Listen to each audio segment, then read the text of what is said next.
Everyone, welcome to my YouTube channel. मैं हूं Aditi Botra, graduate from IT Madras. चलिए आगे बढ़ते हैं हमारे क्लास 11th के मैथमेटिक्स के सिलेबस में।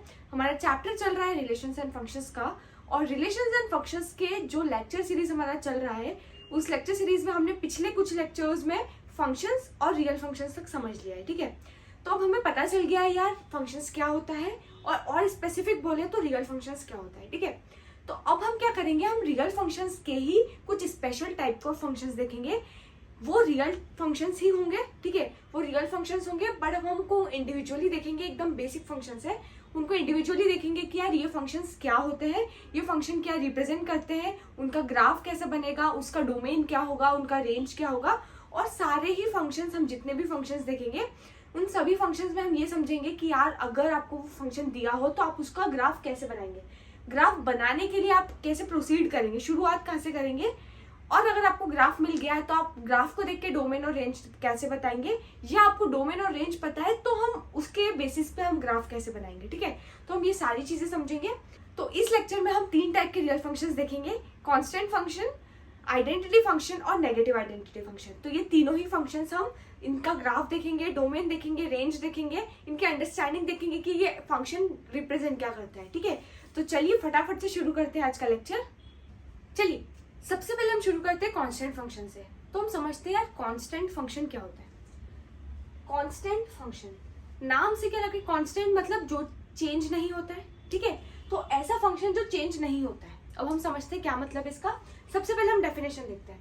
Definition says if k is a fixed real number. मान लीजिए k एक रियल नंबर है, फिक्स्ड मतलब कि एक कांस्टेंट है। ठीक है, मान लीजिए k एक कांस्टेंट नंबर है, एक फिक्स्ड रियल नंबर है। ठीक है, then a function f of x given by f of x equal to k।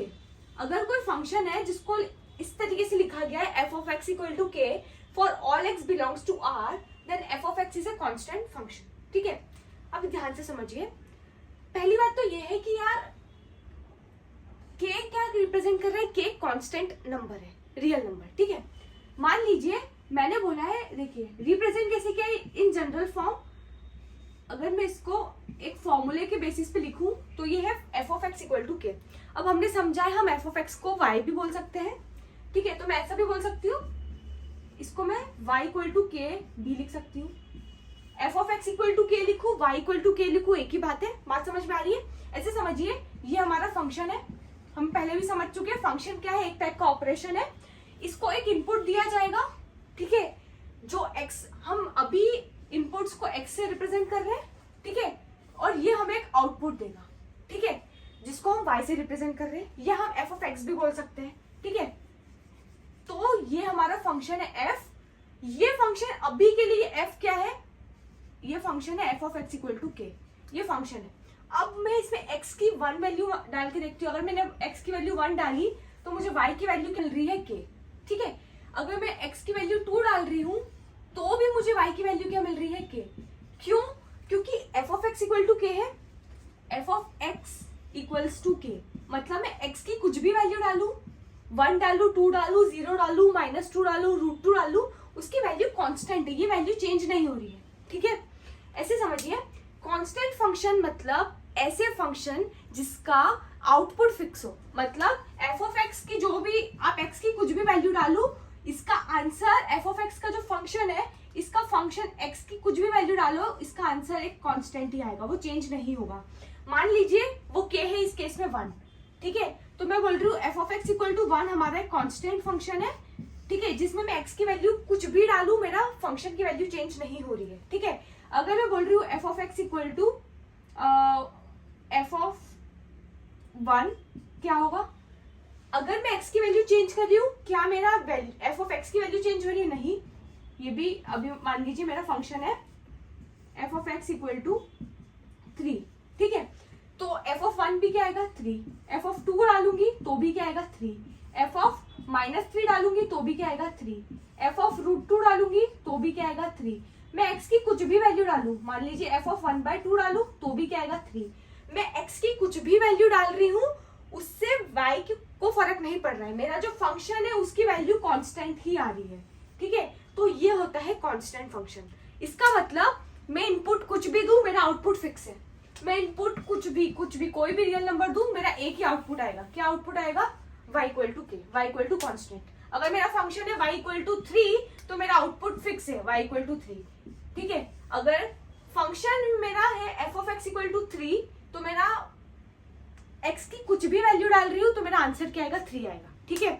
ऐसे मतलब कांस्टेंट फंक्शंस ऐसे फंक्शंस हो गए जिसके फंक्शन की वैल्यू फिक्स हो गई है। मतलब मैं इनपुट कुछ भी डालू, आउटपुट फिक्स है, आउटपुट मेरे को वही मिलने वाला है, ठीक है। तो अगर मैं बोलती हूँ, मान लीजिए मेरा फंक्शन है, मैं उसका ग्राफ बना के देखती हूँ। मेरा फंक्शन है f of x equal to 3, ये कांस्टेंट फंक्शन है, इसका ग्राफ बना के देखेंगे। अब ग्राफ बनाने के लिए आपको, अभी के लिए हम सिर्फ 2 डायमेंशनल चीजें देखेंगे। तो 2 डायमेंशनल में हम सबसे पहले कोऑर्डिनेट ज्योमेट्री में सबसे पहले हम x एक्सिस और y एक्सिस बनाएंगे।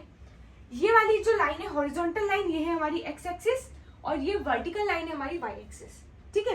अब ध्यान से समझिए, अगर आपको कोई भी ग्राफ बनाना है, सिर्फ इस फंक्शन की बात नहीं करी, कोई भी फंक्शन का ग्राफ बनाना है, अगर मान लीजिए कोई आपको फॉर्मूला गिवन है और आपको उस फॉर्मूले को देखकर उसका ग्राफ बनाना है, तो आपको क्या करना है? आपको x की कुछ वैल्यू रखनी है और उसके करस्पॉन्डिंग आपके y की जो भी वैल्यू आएगी आपको लिख देना है, ठीक है। हम f ऑफ x को y भी लिख सकते हैं, तो मैं इस फंक्शन को y इक्वल टू 3 लिख सकती हूँ। अब y इक्वल टू 3 जो मेरा फंक्शन है, इसको मुझे प्लॉट करना है, ठीक है। ऐसे समझिए, f of x equal to y equal to 3, ये मेरा फंक्शन है। तो मैंने बोला सबसे पहले मैं 0 डाल के देखती हूँ। f ऑफ 0 क्या आएगा? कांस्टेंट है तो 3 ही आएगा। f ऑफ 1 क्या आएगा? वो भी कांस्टेंट है तो 3 ही आएगा। f ऑफ 2 क्या आएगा? वो भी कांस्टेंट है तो वो भी 3 ही आएगा। f ऑफ -1 क्या आएगा? वो भी कांस्टेंट है तो वो भी 3 ही आएगा, ठीक है। तो मैं इनको प्लॉट करती हूँ। मतलब अगर मैंने x की वैल्यू 0 रखी तो y की वैल्यू क्या आई? 3। x की वैल्यू 0, ये x एक्सिस है, x की वैल्यू 0 रखी तो y की वैल्यू क्या आई? 3। अभी देखिए, कोई भी आपको ग्राफ प्लॉट करना है तो आप सबसे पहले, मान लीजिए मैंने यहाँ पर कुछ नंबर बना दिए,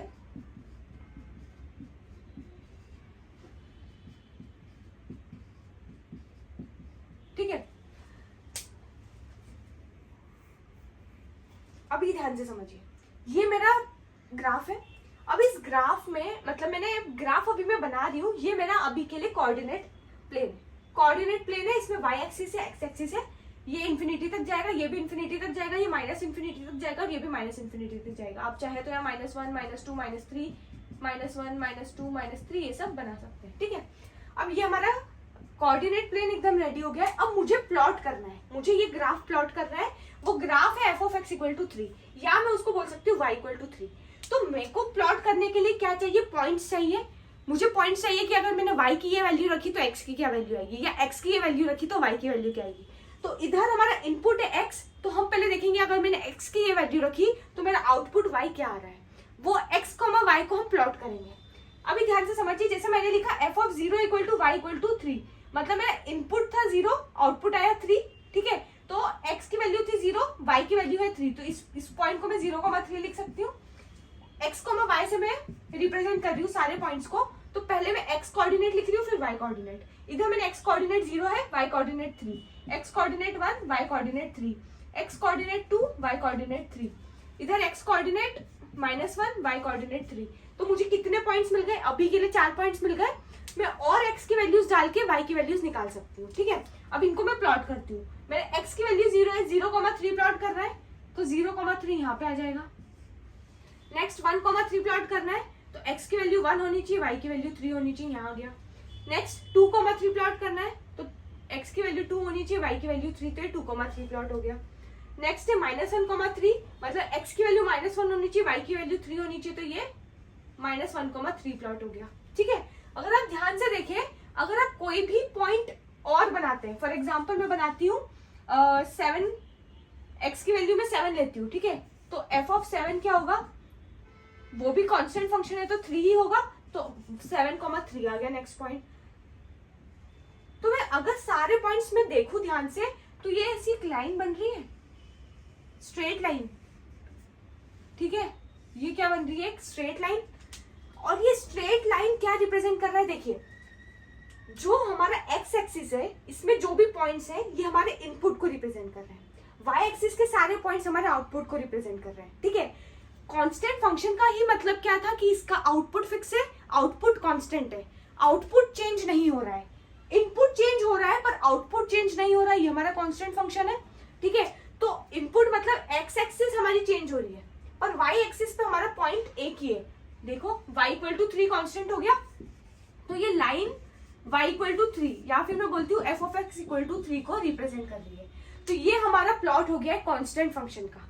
ग्राफ किसका है? ये कांस्टेंट फंक्शन का, ये y इक्वल टू 3 की लाइन हो गई है, ठीक है। अगर आपको कोई भी फंक्शन गिवन हो तो आपको सबसे पहले पॉइंट्स निकालने हैं। x की वैल्यू रख के देखो कुछ भी, उसके करस्पॉन्डिंग मेरे y की वैल्यू आ रही है, उस फंक्शन में रख के देखो। ये फंक्शन अभी इस केस में क्या है? F of x equal to 3 है, इसको मैं y इक्वल टू 3 भी बोल सकती हूँ। तो ये जो मेरा फंक्शन है, इस फंक्शन में मैं x की वैल्यू रख के देखती हूँ मुझे y की क्या वैल्यू मिल रही है। फिर सारे x को y को मैं ऐसे ऑर्डर्ड पेयर बना लूंगी और सारे ऑर्डर्ड पेयर को मैं इस कार्टेशियन प्लेन में सारे x y के सारे ऑर्डर्ड पेयर को प्लॉट कर दूंगी। और इनको प्लॉट करने के बाद मुझे समझ में आएगा, अगर मान लीजिए मैं इनिशियली सबसे पहले प्लॉट कर रही हूँ, मुझे आइडिया ही नहीं है कांस्टेंट फंक्शन का ग्राफ कैसे होता है, और मैं पहले इसको प्लॉट कर रही हूँ सबसे पहले बार, तो मैं मान लीजिए 10 या 20 पॉइंट प्लॉट कर दे रही हूँ। मैं सारे पॉइंट प्लॉट कर रही हूँ, मैं ये नोटिस कर रही हूँ कि यार ये सारे पॉइंट ऐसे आ रहे हैं, ये सारे पॉइंट ऐसे आ रहे हैं, सारे के सारे पॉइंट में जो भी पॉइंट देख रही हूँ वो इसी लाइन पे आ रहे हैं, ठीक है। तो मुझे समझ में आ गया कि यार ये जो ग्राफ है इसका इक्वेशन जो है y equal to 3 f of x equal to 3, इसका ग्राफ ही कैसा बनेगा? एक स्ट्रेट लाइन। पर ये कैसी स्ट्रेट लाइन है? Straight line parallel to x axis, x axis के पैरेलल है ये लाइन, ठीक है। तो देखिए y equal to constant, y equal to k की अगर मैं ग्राफ की बात करूं तो ये एक ऐसा लाइन होगा जो पैरेलल टू एक्स एक्सिस होगा, ठीक है। एक और बार हम समझते हैं, ठीक है। तो अभी तक हमने क्या समझा कि मान लीजिए ये हमारी y एक्सिस है और ये हमारी x एक्सिस है, ठीक है। मैंने यहाँ लिख दिया x, यहाँ लिख दिया y। कोई भी ग्राफ को अगर हमें प्लॉट करना है, सबसे पहले हमें ये 0,0 पॉइंट है, 1 2 3 4 5 6 -1 -2 -3 ऐसे पॉइंट्स हमें प्लॉट कर देने हैं, ठीक है। उसके बाद हमें y एक्सिस पे भी सारे पॉइंट्स प्लॉट कर देने हैं। सारे प्लॉट करने की जरूरत नहीं है, ऐसे डॉट डॉट डॉट आप मार्क कर सकते हैं। कोई भी ग्राफ को आप बना रहे हैं तो आपको मेक श्योर करना है कि y एक्सिस और x एक्सिस पर आप ये एरो बनाएं। एरो क्या रिप्रेजेंट करता है? देखिए अगर आप सिर्फ ऐसा बना देते हैं तो ये गलत है, आपको यहाँ पर एरो भी बनाना है। एरो रिप्रेजेंट करता है कि ये चलता ही जाएगा, ठीक है। लाइन रिप्रेजेंट होती है एरो से, लाइन सेगमेंट, ये लाइन सेगमेंट है, मतलब ये यहाँ शुरू हुई यहाँ खत्म हो गई। पर अगर मैं एरो बना रही हूँ उसका मतलब ये चलती जाएगी और ये इस साइड भी चलती जाएगी और इस साइड भी चलती जाएगी। अगर मैं ऐसे बना रही हूँ तो इसका मतलब ये यहाँ पर रुक गई है पर इस साइड चलती जाएगी, ठीक है। तो जो हमारी एक्स एक्सिस है और जो वाई एक्सिस है ये इनफाइनाइट से माइनस इनफाइनाइट से इनफाइनाइट तक चलती ही जाएगी। तो यहाँ पर है माइनस इन्फिनिटी, यहाँ पर है इन्फिनिटी। तो किसी भी ग्राफ को आपको बनाना है तो आपको जब एक्स एक्सिस और वाई एक्सिस बनाना है तो आपको हमेशा उन्हें एरो से रिप्रेजेंट करना है। एरो, यहाँ पर एरो आना चाहिए चारों कॉर्नर पे। बात समझ में आ रही है? ये हो गया हमारा वाई एक्सिस, ये हो गया हमारा एक्स एक्सिस। वाई एक्सिस हमारा रिप्रेजेंट करेगा आउटपुट को, मतलब हमारा फंक्शन एफ ऑफ एक्स की जो वैल्यू होगी वो वाई एक्सिस से होगी और जो इनपुट है वो एक्स होगा। मतलब हमारा जो भी एक्स की वैल्यू हम देंगे उसके करस्पॉन्डिंग हमारे एफ ऑफ एक्स की जो वैल्यू आएगी वो वाई एक्सिस से रिप्रेजेंट होगी, ठीक है। अभी हमने समझा, अभी ध्यान से समझिए। तीन केस हो सकते हैं। एक केस जब हमारा के पॉजिटिव हो, के ग्रेटर देन 0 हो, दूसरा केस के इक्वल टू 0 हो और तीसरा केस के लेस देन 0 हो, नेगेटिव हो, ठीक है। ध्यान से समझते हैं। सबसे पहले हम एक फंक्शन लेते हैं f of x equal to for example 1, ठीक है, या 2 लेते हैं। F of x equal to 2, ये हमारा इक्वेशन है, ये हमारा कांस्टेंट फंक्शन है। जिस फंक्शन का क्या है, f of x equal to 2 हमारा कांस्टेंट फंक्शन है, वो कांस्टेंट वैल्यू क्या है 2। मतलब इसको मैं y इक्वल टू 2 भी बोल सकती हूँ, y इक्वल टू 2। इसका मतलब ये फंक्शन की वैल्यू कांस्टेंट है, इसका मतलब ये फंक्शन का आउटपुट कांस्टेंट है। हम इनपुट कुछ भी दे, आउटपुट फिक्स है।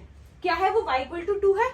मतलब अगर मैं इसके सारे पॉइंट्स प्लॉट करूंगी तो वो लाइन, ये जो y इक्वल टू 2 है, ये y इक्वल टू 2 वाला जो पॉइंट है ऐसी सीधी जाएगी, जो y इक्वल टू, ये जो पॉइंट है हमारा 0,2, इससे क्रॉस होके चलती ही जाएगी, ठीक है।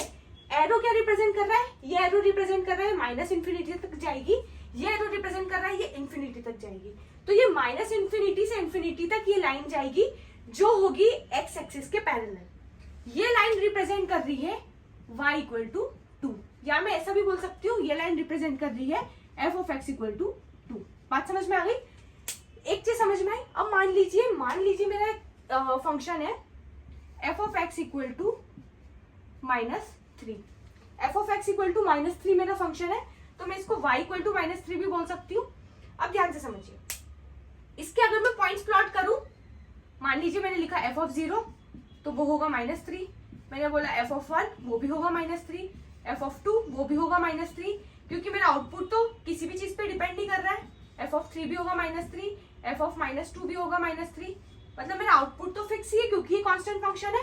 तो अगर मैं इनको सारे पॉइंट्स को प्लॉट करूंगी तो वो लाइन कहां से क्रॉस होगी? y एक्सिस में किस पॉइंट से क्रॉस होगी? -3, मतलब 0,-3 से क्रॉस होगी, और वो भी पैरेलल टू x एक्सिस आएगी। ठीक है, ये लाइन एरो रिप्रेजेंट कर रहा है -∞ से, और ये रिप्रेजेंट कर रहा है इंफिनिटी तक, मतलब -∞ से इंफिनिटी तक ये लाइन चलती ही जाएगी। और ये लाइन रिप्रेजेंट कर रही है हमारे फंक्शन को f of x equal to -3 को, या मैं इसको ये भी बोल सकती हूँ y इक्वल टू -3 को। ठीक है, ये दोनों एक ही बात है। अभी ध्यान से समझिए, ये लाइन रिप्रेजेंट हो रही है parallel to x axis y equal to -3, ये लाइन रिप्रेजेंट हो रही है parallel to x axis y equal to 2। ठीक है, अब मान लीजिए मेरा फंक्शन होता है f of x equal to 0। ठीक है, मान लीजिए केस है मेरा f of x equal to 0, तो अब मैं y की कुछ भी वैल्यू, x की कुछ भी वैल्यू रखूं, मेरा y की वैल्यू क्या है? कांस्टेंट, जो कि किसके बराबर आएगी? 0। तो y इक्वल टू 0, देखो जब y इक्वल टू 2 था तो x की कुछ भी वैल्यू रखूं, ये वैल्यू रखूं, ये वैल्यू रखूं, ये वैल्यू रखूं, सब में मेरे y की वैल्यू फिक्स आ रही थी, यही y की वैल्यू थी। अब मेरा y की वैल्यू फिक्स है, वो क्या है? 0 है, तो y इक्वल टू 0 वाली लाइन तो ये बन जाएगी। बात समझ में आई? तो ये रिप्रेजेंट हो रहा है इस केस में f of x equal to 0 या फिर y इक्वल टू 0, एक ही बात है। ठीक है, तो इसका मतलब अगर हम किसी जनरल फॉर्म में हमारे function f of x equal to, मान लीजिए ये हमने फिर से एक ग्राफ बनाते हैं, तो कोई भी इन जनरल फॉर्म में अगर मैं किसी कांस्टेंट फंक्शन को बनाऊं तो इसको मैं f of x equal to k लिख सकती हूँ, वो पैरेलल टू x एक्सिस होगा। अब वो अगर ये हमारी x एक्सिस है, तो अगर वो k पॉजिटिव है, मतलब f of x equal to कोई पॉजिटिव नंबर है, तो वो x एक्सिस से ऊपर आएगा। ठीक है, अगर वो नेगेटिव है तो x एक्सिस से नीचे आएगा, और अगर वो f of x equal to 0 वाली लाइन है तो वो x एक्सिस को ही रिप्रेजेंट करेगा। तो कोई भी आपका कांस्टेंट फंक्शन क्या होगा? कांस्टेंट फंक्शन होगा, एक लाइन होगी, वो लाइन होगी पैरेलल टू x एक्सिस, वो हमारा कांस्टेंट फंक्शन को रिप्रेजेंट करेगा। कांस्टेंट फंक्शन मतलब आप इनपुट कुछ भी, तो आपका आउटपुट फिक्स है। ठीक है, अब अगर हम इसके डोमेन और रेंज की बात करें, तो डोमेन ध्यान से समझिए, अगर हम ग्राफ को देख के समझे तो डोमेन कहां से कहां तक x की वैल्यू जा रही है, x की वैल्यू कहां से कहां तक जा रही है? -∞ से इंफिनिटी तक जा रही है। ठीक है, इस वाले केस को देखते हैं, f of x equal to 2 को देख के समझते हैं, कहां से कहां तक जा रही है? -∞ से लेके इंफिनिटी तक चले जा रही है ये वैल्यू। तो x की क्या क्या वैल्यूज आ सकती है? ये भी आ सकती है, ये भी आ सकती है, x की ये भी सारी वैल्यूज आ सकती है। ये सारी x की वैल्यूज आ रही है, तो ये सारी की सारी रियल नंबर को रिप्रेजेंट कर रही है, -∞ से इंफिनिटी तक सारे रियल नंबर्स। तो कांस्टेंट फंक्शन का डोमेन हो गया हमारा all the real numbers, set of real numbers हमारा डोमेन हो गया।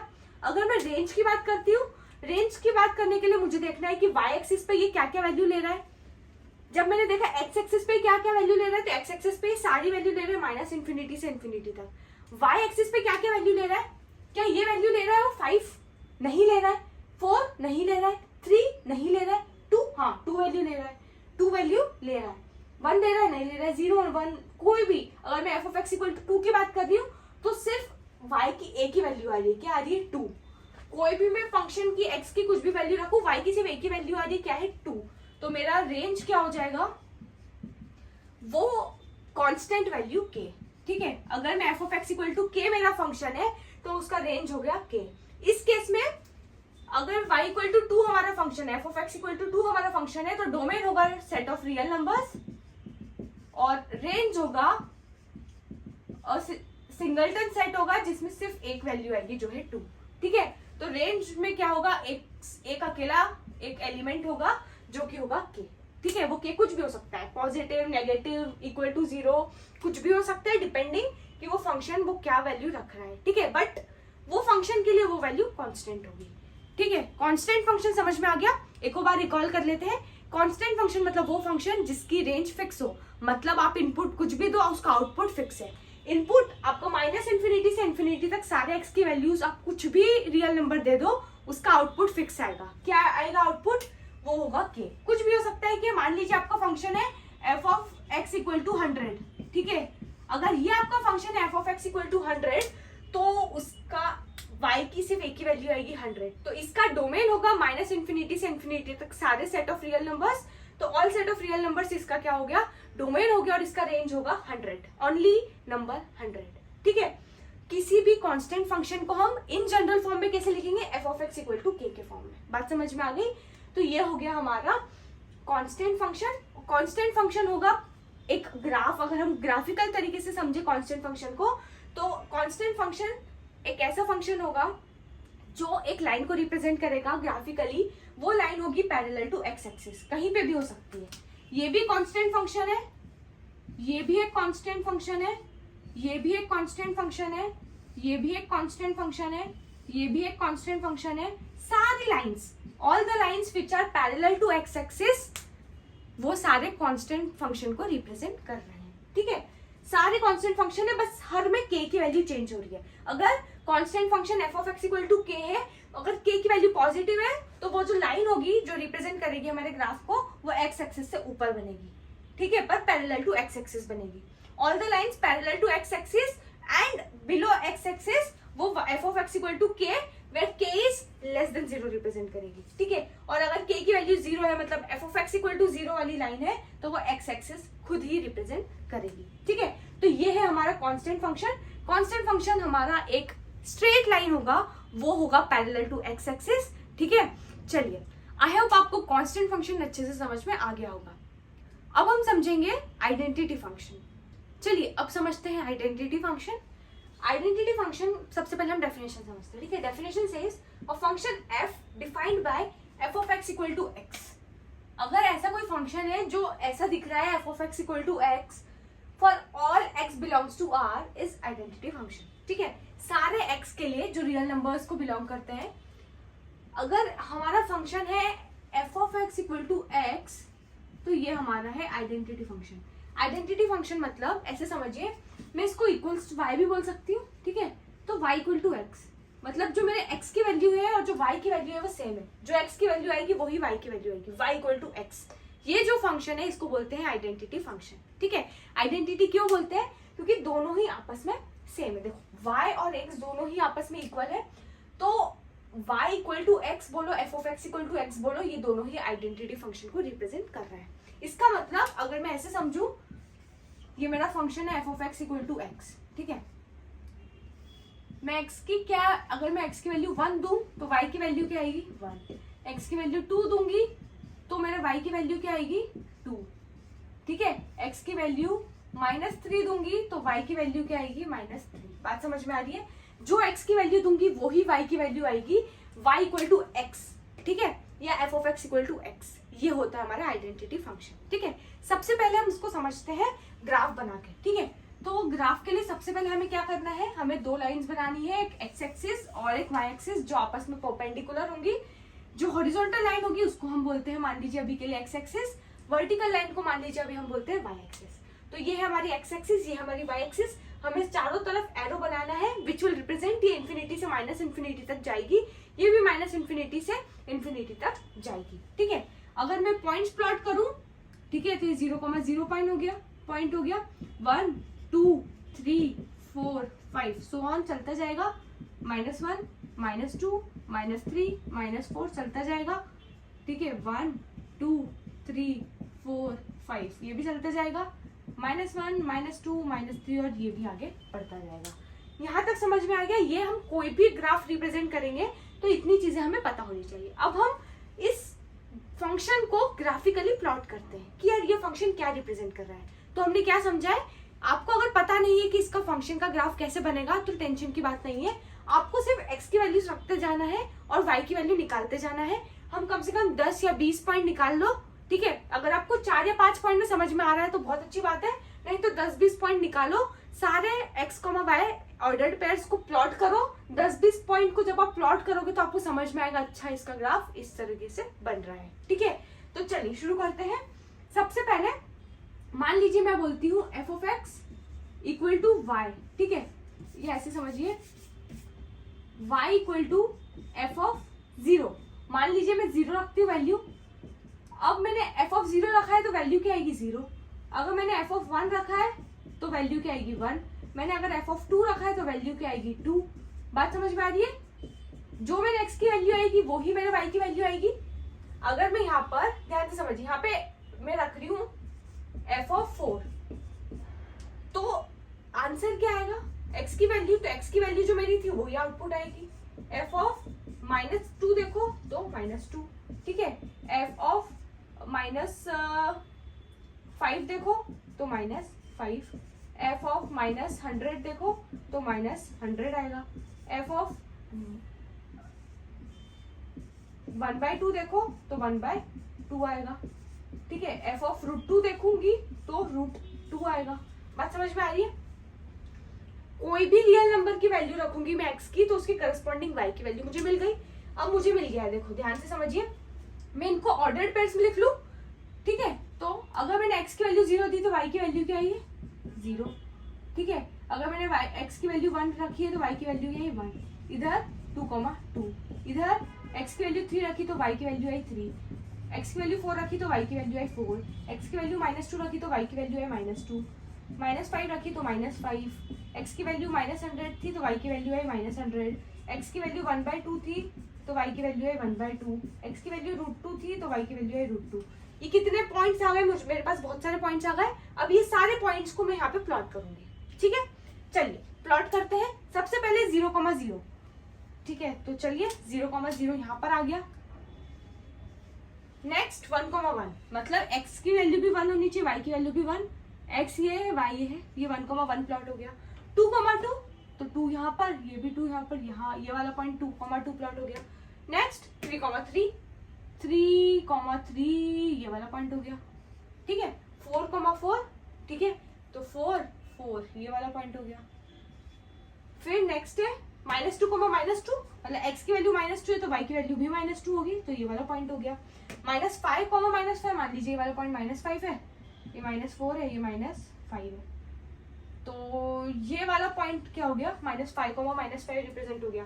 -100, कहीं यहाँ पर रिप्रेजेंट होगा। ठीक है, 1/2, 1/2, मतलब मान लीजिए ये 1/2 है, ये 1/2 है। ठीक है, 0 और 1 के बीच में आएगा 1/2, तो ये वाला पॉइंट हमारा 1/2, 1/2 हो गया। √2 को मैं ऐसा भी बोल सकती हूँ 1.414, 1.414, मतलब 1 और 2 के बीच में आएगा, कहीं यहाँ पर √2 होगा। ठीक है, तो ये सारे पॉइंट्स को मैंने प्लॉट किया। तो आप ये देखिए ध्यान से, ये जो ब्लू डॉट्स है ये हमारे पॉइंट्स है। अगर ये पॉइंट्स को मैं सबको एक के साथ एक मिला दूं तो आप समझेंगे यार ये तो एक स्ट्रेट लाइन दिख रही है मुझे।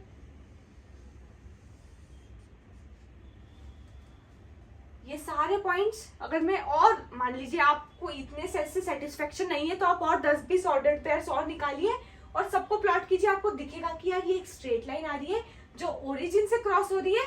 ठीक है, और वो जो y की वैल्यू आ रही है वो ही x की वैल्यू रिप्रेजेंट कर रही है। ठीक है, मतलब एक ऐसी स्ट्रेट लाइन आई है जो हमारे x एक्सिस से 45 डिग्री बना रही है।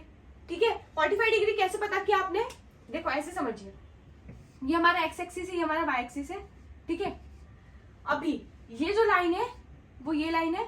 अब मान लीजिए इस लाइन पे एक पॉइंट होगा 1,1, 1,1 भी इसी लाइन पे रिप्रेजेंट होगा क्योंकि y इक्वल टू x है। y इक्वल टू x मतलब हर, अगर y और x की सेम वैल्यू है तो 1,1 भी इसी लाइन पे रिप्रेजेंट होगा। ये लाइन देखो, ये वाली लेंथ किसको रिप्रेजेंट कर रही है? y एक्सिस के पॉइंट को, तो वो होगा 1। ये किसको रिप्रेजेंट कर रही है? x एक्सिस को। परपेंडिकुलर और बेस दोनों ही 1 की वैल्यू रख रहा है, तो ये एंगल कितना बन गया इसका? 45 डिग्री, क्योंकि tan थीटा क्या हो रहा है? 1 आ रहा है। ठीक है, tan थीटा को p/b बोलते हैं, परपेंडिकुलर अपॉन बेस। आपने 10th में पढ़ा होगा। परपेंडिकुलर अपॉन बेस मतलब यहाँ पर 1 है, यहाँ पे भी 1 है, 1/1 1, tan थीटा की वैल्यू आ रही है 1, तो मतलब थीटा कितना बन रहा है 45 डिग्री। इसका मतलब y इक्वल टू एक्स जो आइडेंटिटी फंक्शन जिसको बोलते हैं वो एक स्ट्रेट लाइन है जो कि है 45 डिग्री हमारे एक्स एक्सिस से या वाई एक्सिस से, ठीक है। तो 45 डिग्री ये बना रही है हमारे एक्स एक्सिस से और वो 0,0 वाले पॉइंट को क्रॉस कर रही है, ठीक है। तो ये हो गया हमारा आइडेंटिटी फंक्शन। अब हम समझते हैं यार इस आइडेंटिटी फंक्शन की रेंज और डोमेन क्या है, ठीक है। तो सबसे पहले डोमेन समझते हैं, ये एक्स की क्या क्या वैल्यू ले पा रहा है। देखिए एक्स मतलब ये वाली एक्स की क्या वैल्यूज ले रहा है, ये तो सारी वैल्यूज आ रही है, ये सारी वैल्यूज के ये सारी वैल्यूज आ पा रही है, हाँ आ पा रही है। कहाँ तक आ पाएगी, ये एरो रिप्रेजेंट कर रहा है इन्फिनिटी तक जाएगा, ये भी रिप्रेजेंट कर रहा है इन्फिनिटी तक जाएगा। इसका मतलब ये चलता ही जाएगा, तो एक्स की भी सारी वैल्यूज और माइनस इन्फिनिटी से इन्फिनिटी तक सारी वैल्यूज आ सकती है। तो हमारा डोमेन हो गया set of all real numbers. या आप ऐसे भी समझ सकते हैं y इक्वल टू एक्स है तो x की आप क्या वैल्यूज ऐसी रख सकते हैं जिसके करस्पॉन्डिंग आपको y भी रियल नंबर आए। x की ऐसी क्या रियल वैल्यूज हो सकती है जिसके करस्पॉन्डिंग y भी रियल नंबर आए। क्या कोई रेस्ट्रिक्शन है, नहीं। अगर मैं x की कोई भी रियल वैल्यू रखूंगी तो y की भी रियल वैल्यू ही आएगी, क्योंकि y इक्वल टू एक्स ही हमारा फंक्शन है। जो x की वैल्यू रखूंगी वही y की वैल्यू आएगी, ठीक है। तो हमारा डोमेन क्या हो गया, रियल नंबर, और हमारा रेंज क्या होगा, हाँ रेंज भी हमारा क्या होगा, सेट ऑफ रियल नंबर्स। जो हमारा x की वैल्यू आएगी वही हमारे y की वैल्यू आएगी। बात समझ में आ रही है। तो ये हो गया हमारा आइडेंटिटी फंक्शन, ठीक है। चलिए एक एग्जांपल लेके समझते हैं क्या ये आइडेंटिटी फंक्शन है या नहीं, आप फटाफट बताइए। ये मान लीजिए 0,0 है पॉइंट हमारा, ठीक है। क्या ये लाइन आइडेंटिटी फंक्शन है, ये भी हमारे एक्स एक्सिस से मान लीजिए 45 डिग्री ही बना रही है। क्या ये लाइन आइडेंटिटी फंक्शन है। आइडेंटिटी फंक्शन मतलब y इक्वल टू एक्स वाली लाइन है ये, f of x equal to x या y इक्वल टू एक्स। तो आप किसी भी पॉइंट पे ऐसे रख के देखिए, कोई भी ये लाइन पे कोई भी आप पॉइंट रख के देखिए, ये वाला ये वाला ये वाला ये वाला कोई भी पॉइंट। मैं ये वाले पॉइंट की बात करती हूँ।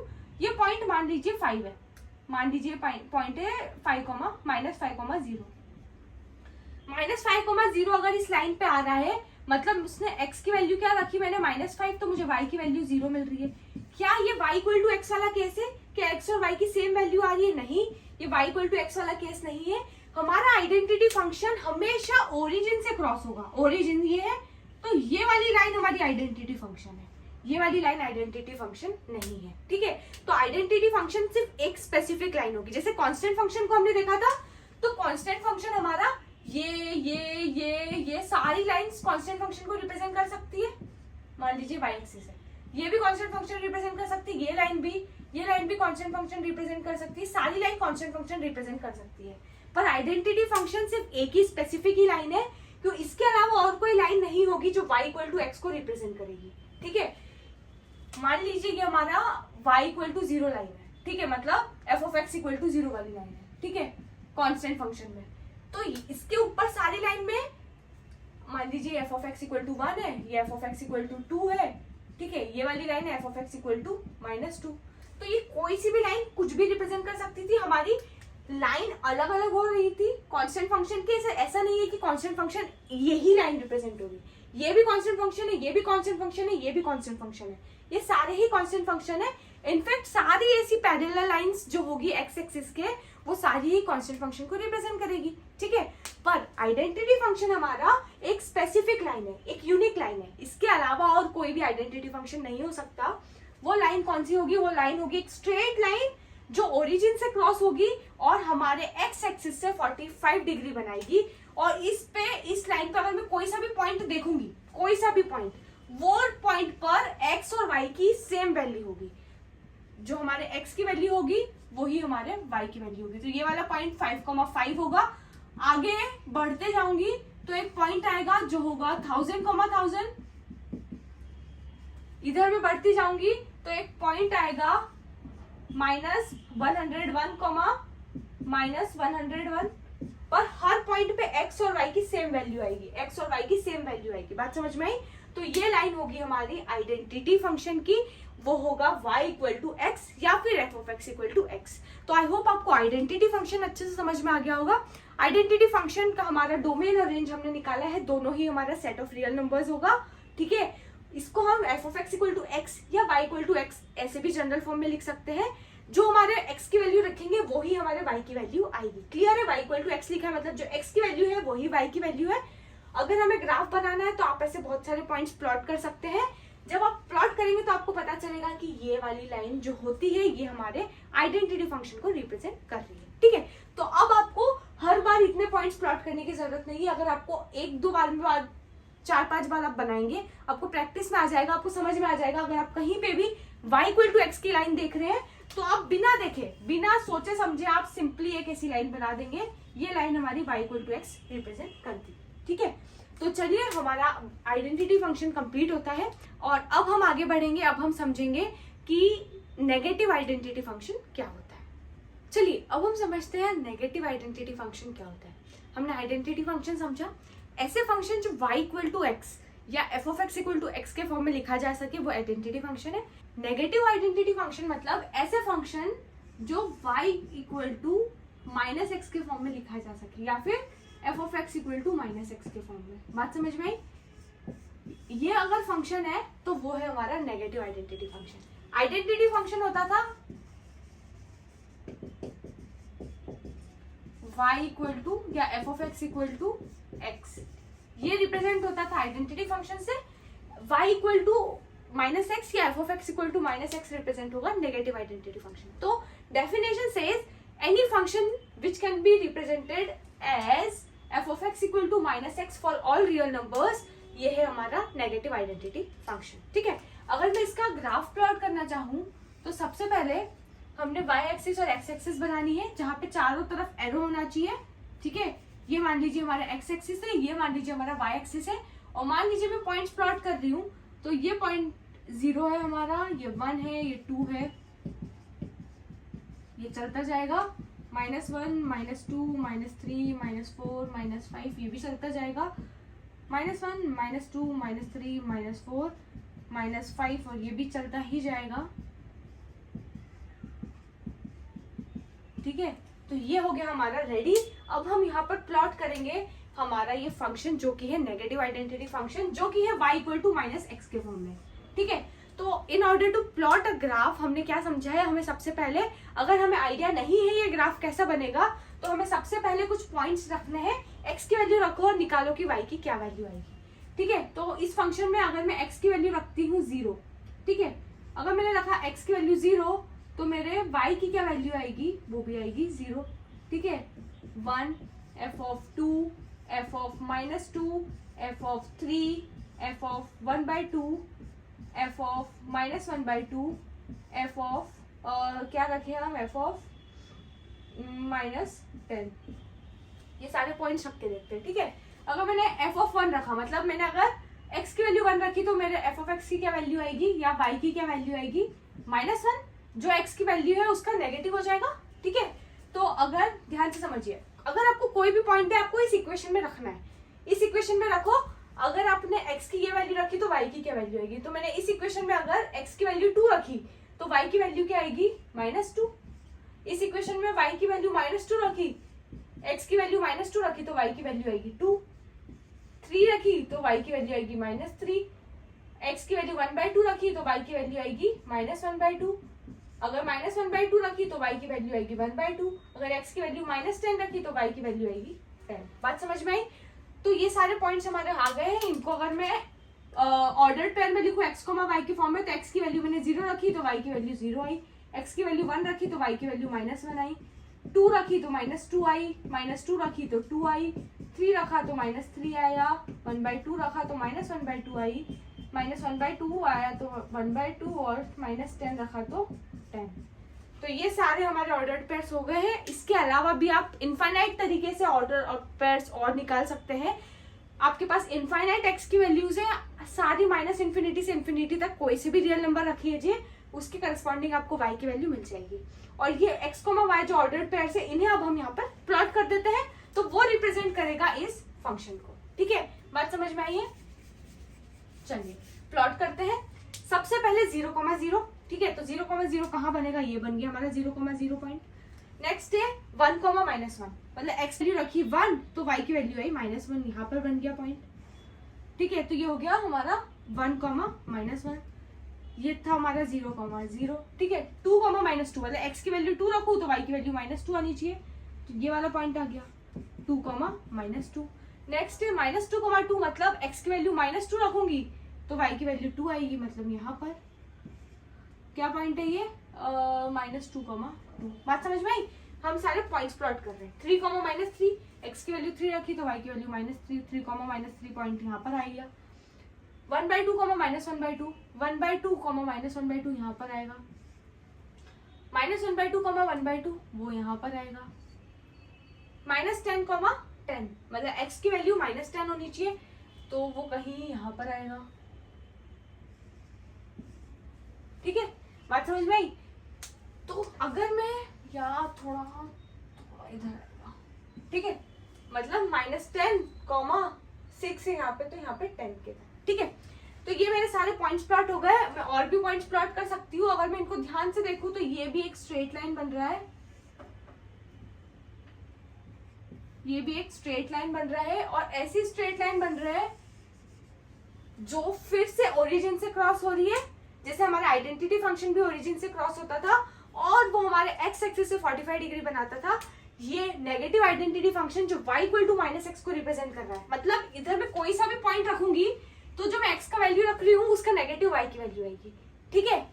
या मैं जो y की वैल्यू रख रही हूँ उससे नेगेटिव x की वैल्यू आएगी, क्योंकि मेरा फंक्शन ही y = -x है। मैं x की कुछ भी वैल्यू रखूंगी तो मेरा y क्या होगा, उसका नेगेटिव हो जाएगा, ठीक है। चलिए, अगर मैं इस पॉइंट की बात करूं, मान लीजिए ये पॉइंट है हमारा 5, x की वैल्यू है -5, ठीक है, तो -5 तो मेरे y की वैल्यू क्या आएगी 5।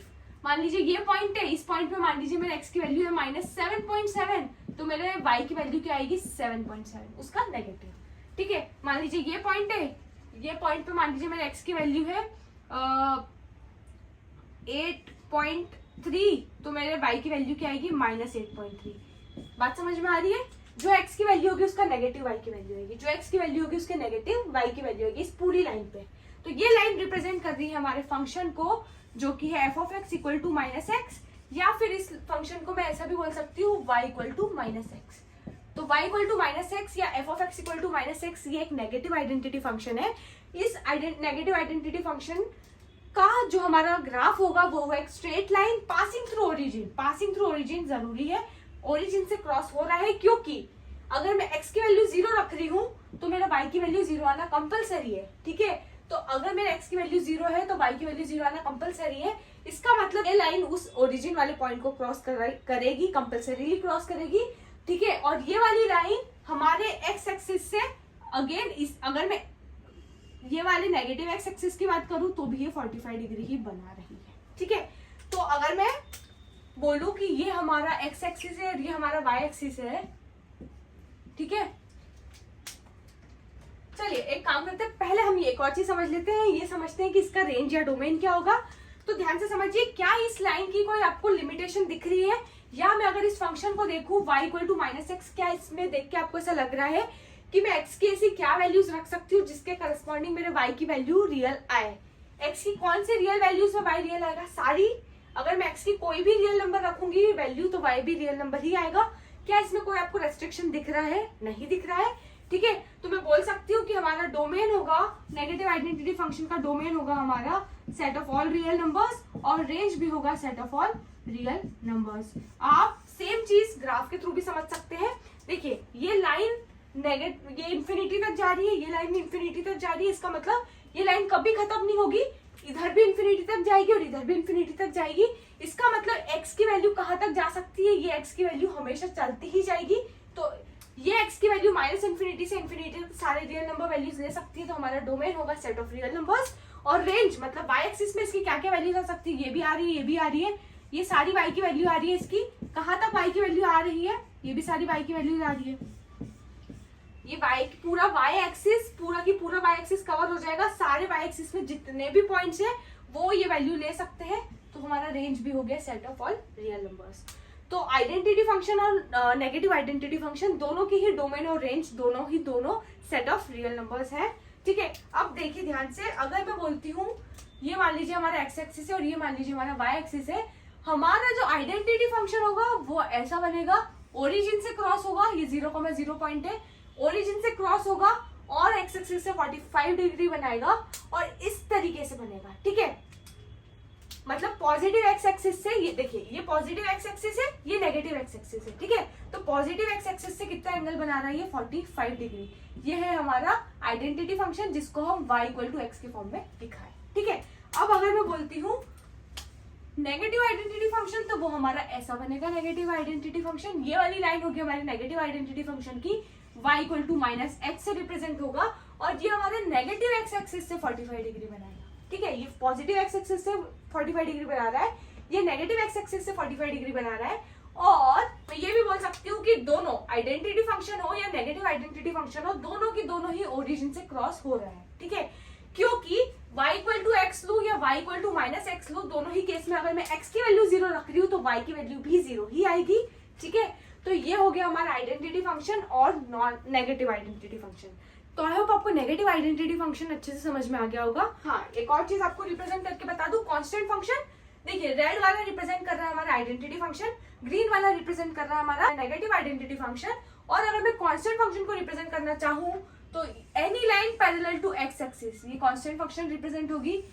वो एक्स एक्सिस के नीचे भी हो सकती है, एक्स एक्सिस के ऊपर भी हो सकती है, एक्स एक्सिस खुद भी हो सकती है। ये सारी जो ब्लैक लाइन से रिप्रेजेंट हो रही है लाइन्स, आई एम सॉरी थोड़ा आगे पीछे हो गया, बट ये पैरेलल है, बात समझ में आ रही है। एग्जैक्टली एक्स एक्सिस के ऊपर बनी हुई है, कोइंसाइड हो रही है, ठीक है।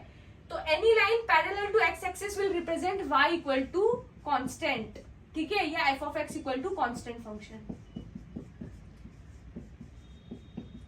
वो k की कुछ भी वैल्यू हो सकती है, मान लीजिए वो k की वैल्यू 5 है, अगर वो x एक्सिस के ऊपर है तो वो k की वैल्यू 0 है, और अगर वो x एक्सिस के नीचे है तो k की वैल्यू कोई भी नेगेटिव वैल्यू है। तो अभी मान लीजिए ये k इक्वल टू 5 है, f of x equal to 5, y equal to 5, f of x equal to 0 या y equal to 0, f of x equal to 2 minus 2 या y इक्वल टू माइनस 2। तो any line parallel to x axis, जो मैं black से represent कर रही हूँ, any line which is parallel to x axis, it is representing a constant function. Any line passing through origin and which is making 45 degree with our x axis, positive x axis, is our identity function. Any line passing through origin and making 45 degree with our negative x axis is negative identity function, that is y equal to minus x, ठीक है।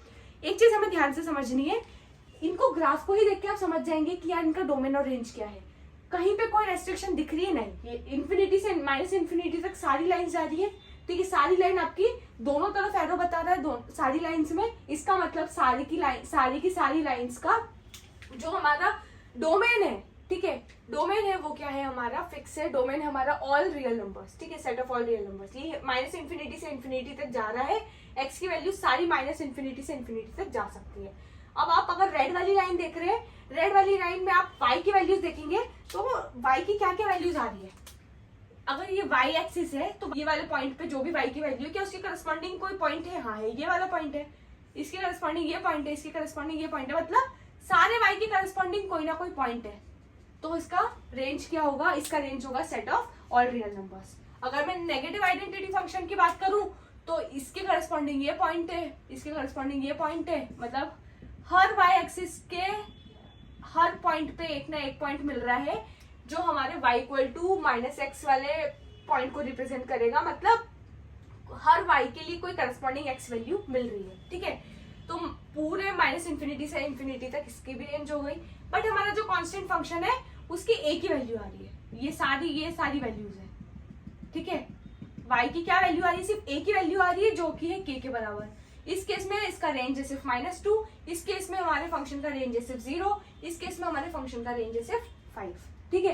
पर identity function और non identity function में हमारा range of the function होगा set of all real numbers. देखिए, आपको कोई भी चीज याद करने की जरूरत नहीं है, आपको चीज सिर्फ समझनी है कि यार कोई भी फंक्शन कैसे रिप्रेजेंट हो रहा है। कांस्टेंट फंक्शन मतलब उसका रेंज फिक्स है, उसका एक ही आउटपुट है, आप x की कुछ भी वैल्यू रखो, उसका y की वैल्यू फिक्स है। वो कांस्टेंट फंक्शन है तो वो स्ट्रेट लाइन से रिप्रेजेंट होगा। वो एक y जो है, एक y की वैल्यू फिक्स हो गई है, ये y की वैल्यू फिक्स हो गई है। अब आप x की कुछ भी वैल्यू रखो, y की यही वैल्यू आएगी। तो ये कांस्टेंट फंक्शन है। कांस्टेंट फंक्शन पॉजिटिव भी हो सकता है, नेगेटिव भी हो सकता है, जो कांस्टेंट की वैल्यू है, और 0 भी हो सकता है। तो उस हिसाब से उसकी वैल्यू ऊपर जाएगी। मतलब देखो, ये पॉजिटिव y एक्सिस है, ये पॉजिटिव y एक्सिस है, तो अगर y की वैल्यू पॉजिटिव है तो यहाँ पे आएगी, y की वैल्यू नेगेटिव आ रही है तो वो यहाँ पे आएगी, और y की वैल्यू 0 है तो वो यहाँ पे इस लाइन से रिप्रेजेंट होगी, ठीक है। तो कुछ भी चीज याद करने की जरूरत नहीं है, ये सब चीज आपको सिर्फ समझनी है। जब आप इन सब चीज़ों की थोड़ी प्रैक्टिस करेंगे तो आपको बस देख कर ही समझ में आ जाएगा, आपको इतना ड्रॉ भी नहीं करना पड़ेगा, ना आपको इतने पॉइंट्स प्लॉट करने पड़ेंगे। आपको अगर बोला आइडेंटिटी फंक्शन तो आप स्पीड से ही वाली लाइन बना देंगे, नॉन आइडेंटिटी फंक्शन है तो आप ये बना देंगे, कांस्टेंट फंक्शन है तो आप straight line parallel to x axis बना देंगे। ठीक है, चलिए आई होप आपको चीजें समझ में आ गई है, सबके जनरल फॉर्मूले समझ में आ गए हैं। Constant function will be represented in general form as f of x equal to k की वैल्यू पॉजिटिव नेगेटिव जीरो कुछ भी हो सकती है। ठीक है, पर रियल नंबर होनी चाहिए। और हमारा आइडेंटिटी फंक्शन रिप्रेजेंट होगा f of x equal to x से, और नेगेटिव आइडेंटिटी फंक्शन हमारा रिप्रेजेंट होगा f of x equal to minus x से। ये हो गया हमारा negative identity function represent. I hope आपको ये तीन फंक्शन, सबसे बेसिक तीन फंक्शन है, आई होप ये तीन फंक्शन समझ में आ गए होंगे। अब हम आगे बढ़ते हैं, नेक्स्ट लेक्चर में हम और दूसरे फंक्शंस देखेंगे, पॉलिनोमियल फंक्शन देखेंगे। ठीक है, मॉड्यूलस फंक्शन, लॉगरिथमिक फंक्शन, हमारे पास बहुत सारे टाइप के फंक्शन है, greatest integer function, least integer function and fractional part function. तो ये सारे फंक्शन हम आगे देखने वाले हैं। तो चलिए धीरे धीरे आगे बढ़ेंगे। तो आज का लेक्चर हम यहीं पर खत्म करते हैं, मिलते हैं नेक्स्ट लेक्चर में। Thank you.